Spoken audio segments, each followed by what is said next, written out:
자, 반갑습니다. 우리 네. 노승민 박사님, 그리고 노승민 노무사님. 예. 자, 오늘 인터뷰에 응해주셔서 너무 감사드립니다. 감사합니다. 네. 자, 오늘 가장 먼저 이 박사 논문 통과하신 거 축하드립니다. 대단히 감사합니다. 이런 날이 결국은 오네요. 예. 자, 박사 논문 주제는 어떤 주제인가요? 일단 주제는 한 단어로 그냥 대기발령. 대기발령. 그거를 심사 과정에서 조금 늘어났어요. 그래서 대기발령의 법적 성격과 정당성에 관한 연구로 조금 디테일하게 잡혔습니다. 우리나라에 그 대기발령 사례가 많이 있나요? 생각보다 많이 있더라고요. 예. 거슬러 가다 보면 한 1970년대 판례부터 검색이 됐습니다.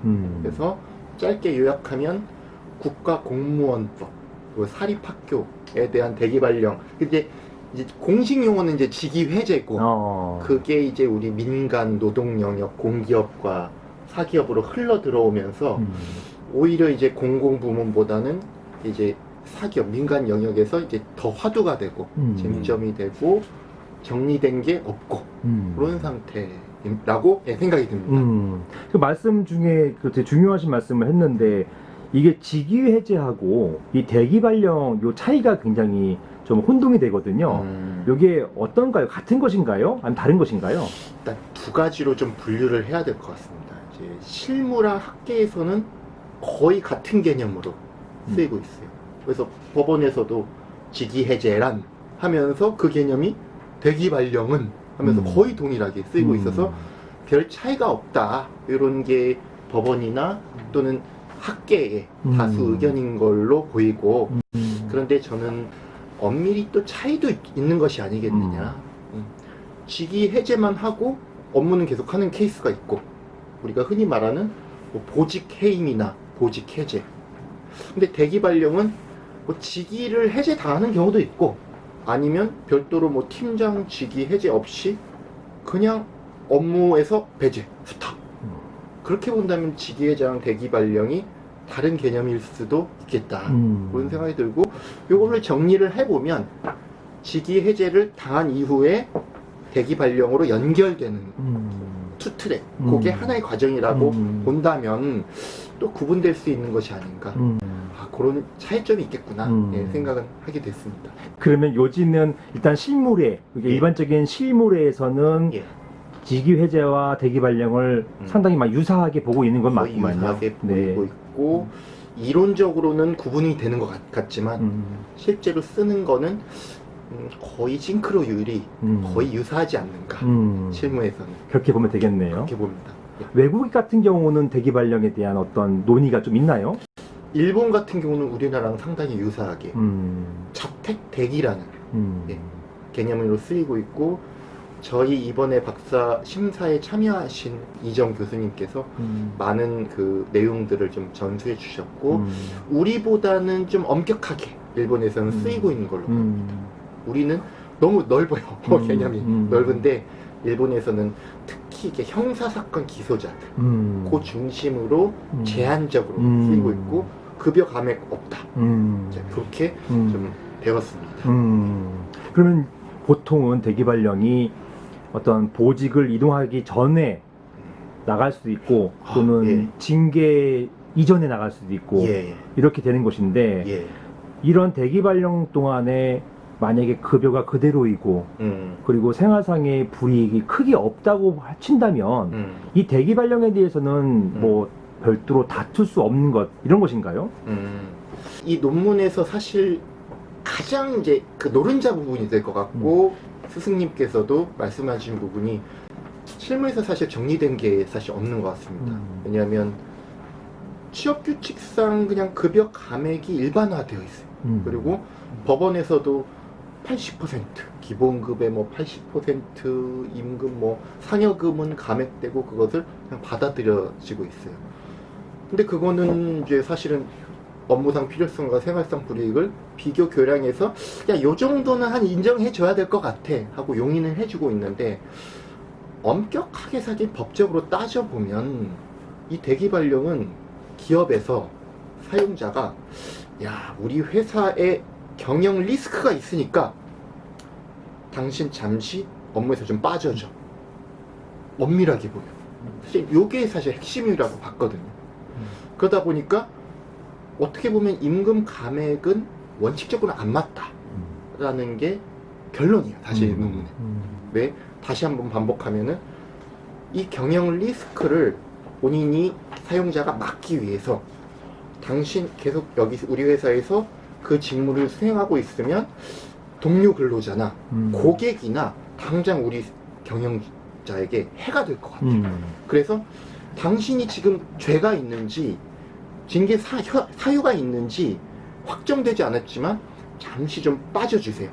그거는 나의 인사권으로 지시하는 겁니다. 그러니까 결국 징계는 아니죠. 징계는 아니고 나의 인사상 권한으로 빼는 거기 때문에 원칙적으로 보면 급여 감액은 사실 성립이 안 된다. 그래서 취업규칙상 민법상으로는 가능할지 모르겠습니다. 이 취업급여 감액이. 근데 이제 노동법적으로 보면 급여 감액은 사실 맞지 않다. 그래서 요 불이익은 사실 본질적으로 다른 것이 아니다. 없어야 된다. 없어야 된다. 네. 이렇게 좀 생각이 듭니다. 어렵네요. 이 대기발령이라는 게 많이 이루어지는데, 이 노동시험에서는 많이 이루어지는데, 구체적인 기준이나 예. 또 실무례가 많이 정리가 된 것 같지는 않은 느낌이네요. 자, 그러면 이제 우리 실무에서 대기발령이 문제된 어떤 사안이 발생하면 모두 이제 노승민 박사님 또는 노승민 노무사님에게 의뢰하면 너무 좋겠네요. 아, 이게 가장 부끄러운 부분인데, 요거는 제가 그러니까 논문을 쓴 거에 부끄럽지 않게 더 노력을 하겠다. 이렇게 예, 좀 다짐만 좀 드려야 될 것 같습니다. 아이고, 겸손하십니다. 네. 예. 자, 그럼 논문을 준비하신 시기 한 얼마 정도 걸리셨나요? 2년 좀 넘은 것 같습니다. 2년 정도. 2년. 그러면 이제 그 혹자는 2년 동안 박사학위 논문만 썼냐 할 수 있는데, 사실 참고문헌 모으고 선생님으로부터 주제 받고 그 기간이 2년은 맞아요. 쓴기가 맞는데 그 2년간 발표도 하고 중간 발표도.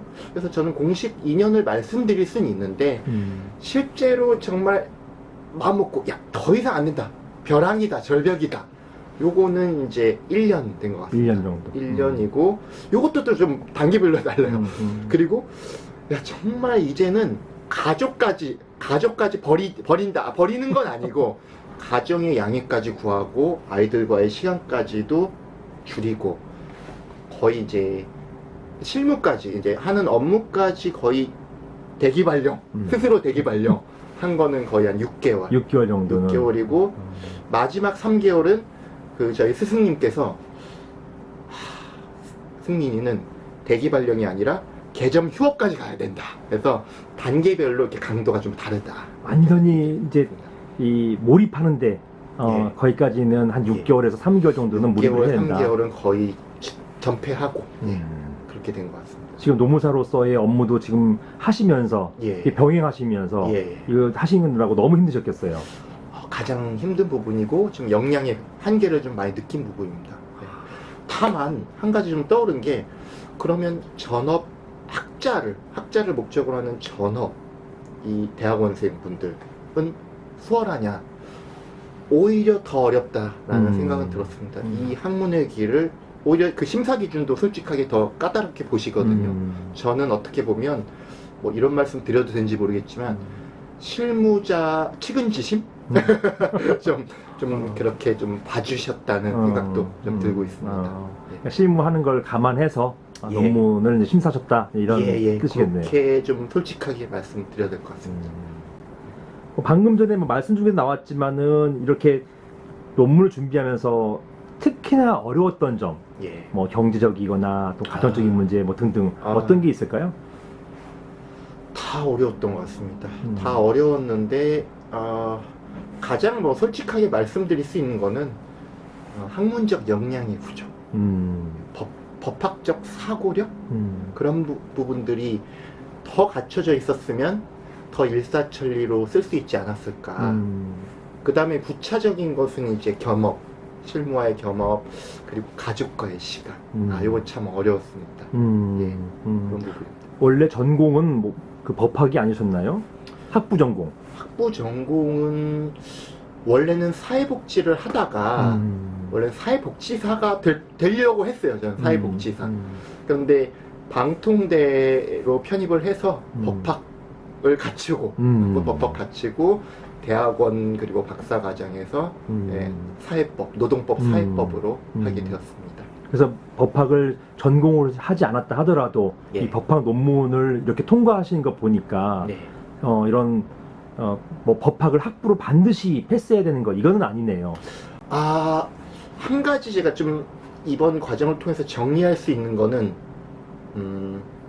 저같이 이렇게 그러니까 범인, 보통 사람도 의지가 있으면은 의지가 있고 정말 좋은 스승님과 이것도 참 어려운 일이죠. 좋은 스승님과 정말 믿음직한 하구 선배님들을 만나면 끌어주시는 힘이 있어서 그것을 저는 그냥 충실히 따라가고 그 지시하시고 던져주신 내용들 고민해서 뭐라도 이렇게 결과물을 가져가면 거기에 대해서 열심히 하는구나, 좀 이렇게 지도해주고 싶다, 그래서 이끌어주시는 게 좀 있다고 생각합니다. 그래서 저 같은 사람에게도 사실 법학 박사라는 좀 그런 기회가 주어지는 것이 아닌가 그렇게 생각합니다. 네.